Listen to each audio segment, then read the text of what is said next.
the face of the Chief Petty Officer's Mess. Chief Petty Officer Robinson, United States Navy.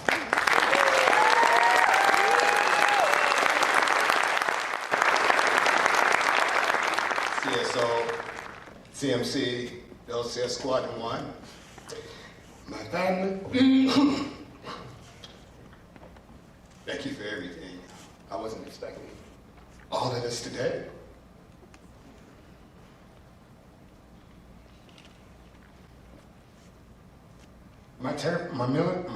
My retirement, it came as a surprise to some of you. And several did not realize that I was going to retire. Some of you didn't even know I had 24 years. Just like Chief Wildig said, I just wanted to slide out and just fade away. I didn't really want to have a ceremony at first. But after I submitted my paperwork, chain of command, every sailor that I told that I was committed to retire, that this was it for me. They said, no, Chief, you gotta do something. You gotta do something for you. You can't just walk out. That's why I'm here today.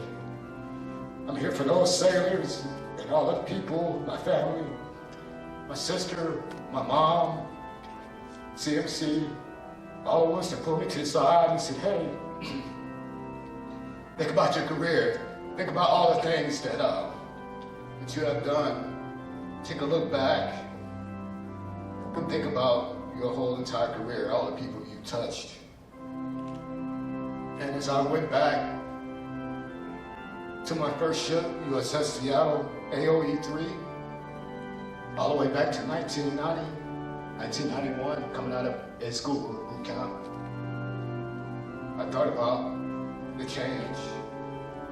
I thought about all the sailors that left the military due to all the changes that were coming in. A lot of them didn't like what was happening. Back then, I was on an all-male ship, no females, very hardcore, a lot of old crusty BTs, HTs. It was rough, it was hard work. I'm a young fireman just coming in. The first person that I saw was HTC James White, Senior Chief James White. He picked me up at the airport, looked at my orders, looked me in the eye.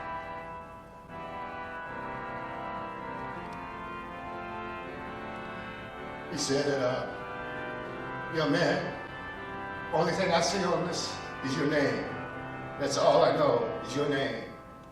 But just looking at you, looking at your appearance, seeing how you carry yourself, you can go a long ways in the Navy. He said, look, it's something that you gotta do. Number one, you gotta put God in the head of your life. And I know you already have that. He said, number two, you gotta be on time.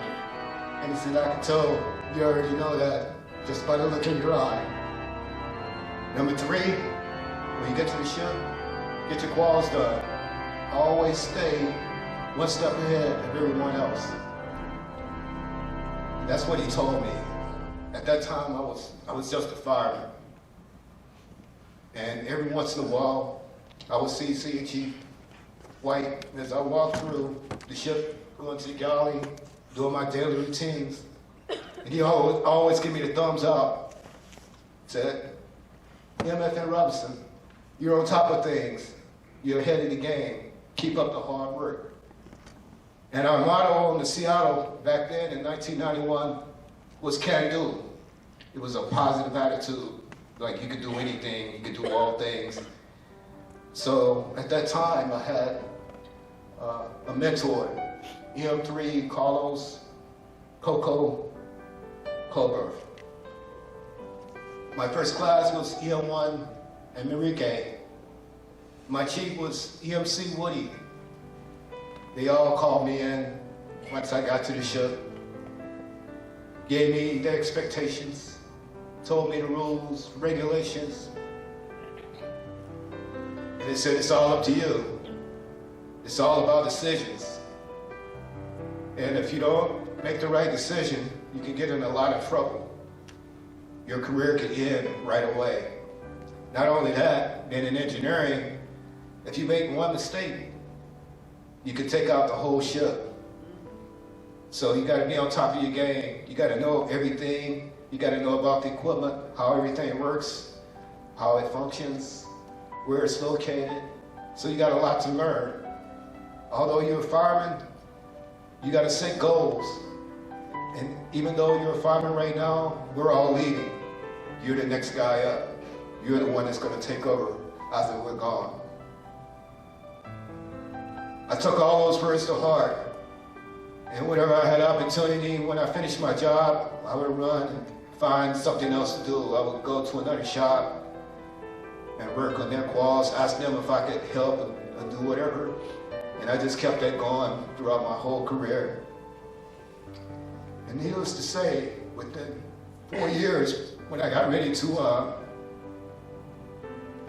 transfer, I wasn't a fireman anymore.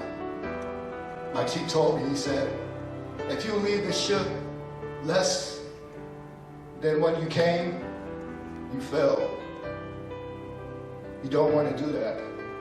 So when I left to Seattle, it was very hard to leave. I was attached to the crew. I was an E5, second class petty officer, qualified all the way up, having surface warfare, on top of the game, Ricks in a suit. I was AJ squared away. And that goes all the way back to the first chief, Senior Chief James White, to my mentor, M3 Carlos Coco Colbert, my first class, M1 Enrique, and also to Chief Woody. They trained me up the right way, they laid the foundation for me, and they made sure that I stayed on track.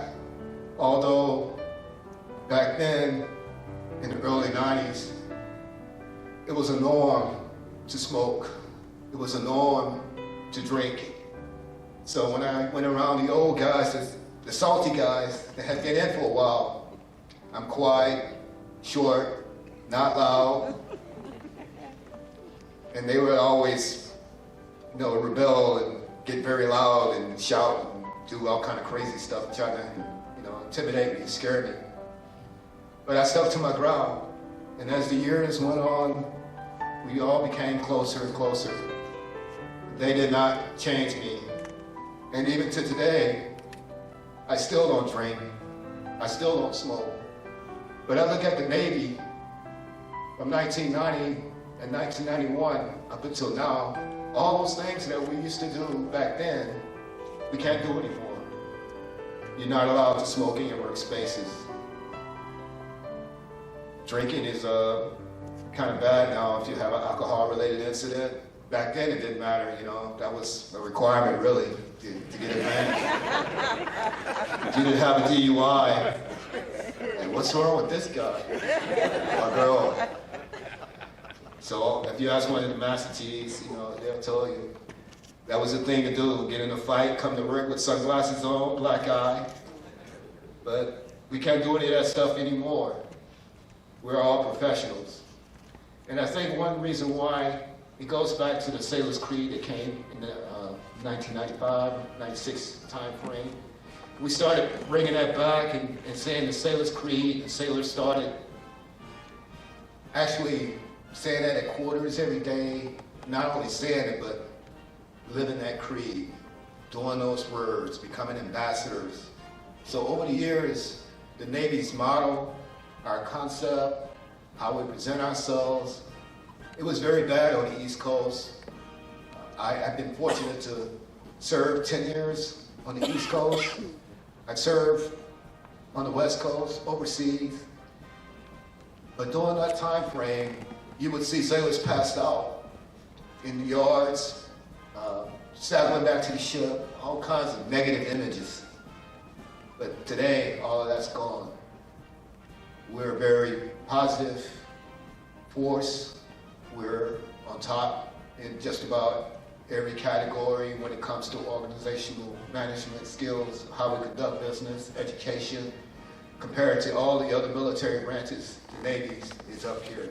We're at the very, very top. And I commend that to the sailors today, keeping that heritage and maintaining the standard. I did have a script wrote out, but as you can see, I just kind of just threw it away and just went from what I know. I want to thank my wife, Michelle. We've been married for 4 years, and my wife is my spark. She gives me the energy, and if I need something, even though I can't get the hug, I can